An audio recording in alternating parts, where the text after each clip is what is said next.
the product of a political dynasty, son of the country's second prime minister, nephew of its third, a leader whose party has been in power since independence from Britain in 1957. I don't give up easily. I have a lot of determination. I believe in what I'm doing. Najib Razak is a political survivor, having weathered accusations that hundreds of millions of dollars found their way into his bank account via a state fund called 1MDB. There's no wrongdoing. The Saudi government has come out with a statement admitting that it is an official donation. Now he's facing another test.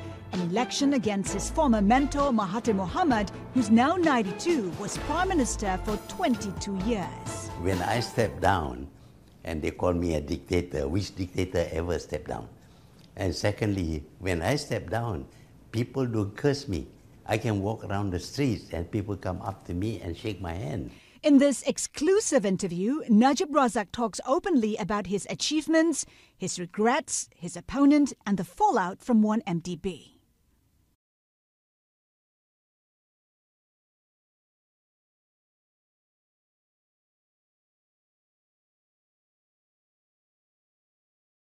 There's no doubting his political pedigree. A member of parliament at 23, Malaysia's youngest ever deputy minister at 25, 40 years in the business. Yet, to many, Najib Razak remains an enigma. His 9 years in power marked as much by controversy as limited economic success. Bloomberg has secured the first international interview with Malaysia's Prime Minister in more than 3 years, ahead of an election that's shaping up to be his greatest political challenge. Moving around, I feel that most people, they want more predictability, more certainty, and they want a government that's able to deliver. And the fact that over the last 5 years, we have delivered. And they know that we can deliver the next 5 years. I think that's key to the sense of confidence. There is no movement for changing the government. I don't see that. That's not saying that we will win with a huge majority. No, I'm not going to predict that. But I'm going to say that we are reasonably sanguine about the result. But I keep telling myself and my colleagues as well, you've got to work hard. Are you willing to put a figure on how many seats you think you can win this time? Do you think it will be more than 2013? And is the 2/3 majority possibly achievable? I hate to set target, for several reasons. But I think generally speaking, I am expecting a better result than 2013. One of the reasons is that the opposition is a motley collection of parties, and they don't have much in common, and they were very derisive in their comments of one another for decades. I don't see how they can work together, really work together. UMNO did lose the popular vote in 2013. Looking back, why do you think that happened? And what are you doing this time to ensure there's no repeat? In the call for a change, which basically the urban and primarily the Malaysian Chinese believe a change was possible, and now today they know it's not possible. So I think that euphoria has receded to a great extent. So there's several factors, I think, and the confidence level in that kind of coalition between enemies over decades is something that it's a hard sell actually, and of course, a 93-year-old man trying to lead this coalition, it's a hard sell as well. Mahathir was actually the man who helped bring you to power in 2009, and now here you are heading against each other in the election. What happened? What went so wrong with what was obviously a friendship and a peer and a patron relationship? I think I have studied the man. I think he is obsessed about control, about calling the shots. In fact, when we were quite close together, he even suggested establishing a council of elders. And of course, you can imagine who's going to chair the council of elders. And you know, as sitting prime minister, after every cabinet, I suppose I would have to march to his office to get his consent. I mean, that's not the way, you know, you run a government. I mean, for example, I mean, there is this gentleman's rule, so to speak.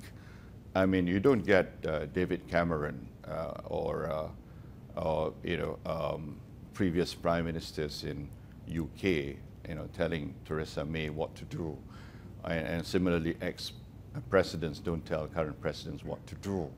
There is that you belong to a special club, if you like, and there is that kind of mutual respect, understanding, and I adhere to that. One day, when I'm no longer in office, I would not want to, you know, to impose on my successor. But he is obsessed about control, and the key was that he wanted me to do his bidding.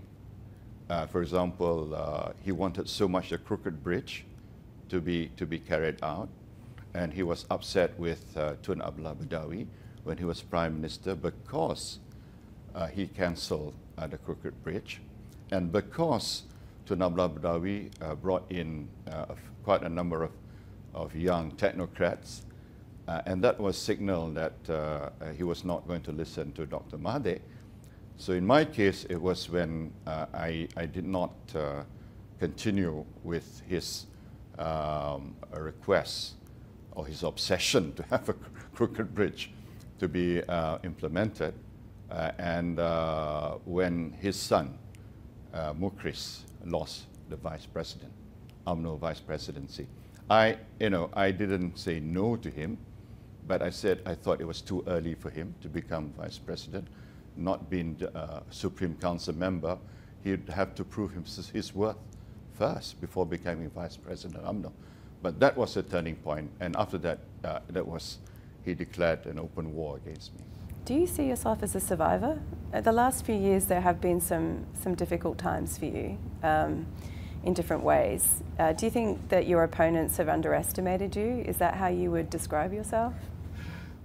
Maybe, I don't know. You have to ask them. I've always been someone that's close to the people and also to the party members. I believe in developing a personal relationship within the party. So even during difficult times, the party stood by me. They couldn't shake me. The support base is strong. And UMNO is even more united today than ever before. And that's why, we have that sense of that we're moving forward politically, economically, and socially.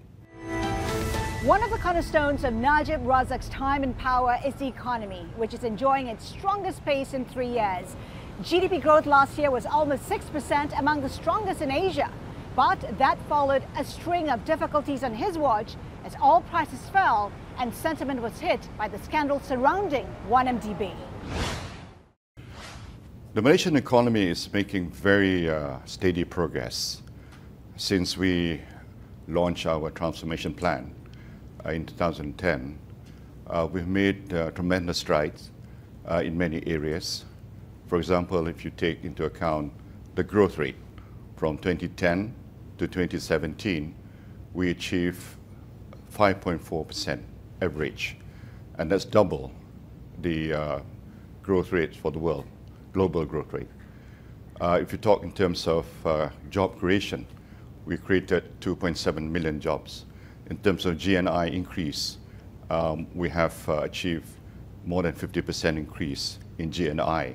In terms of capital market, for example, last year, the capital market grew by 12.6% to reach 3.2 trillion ringgit. So those numbers, those figures are indeed indicative of the success of our transformation plan.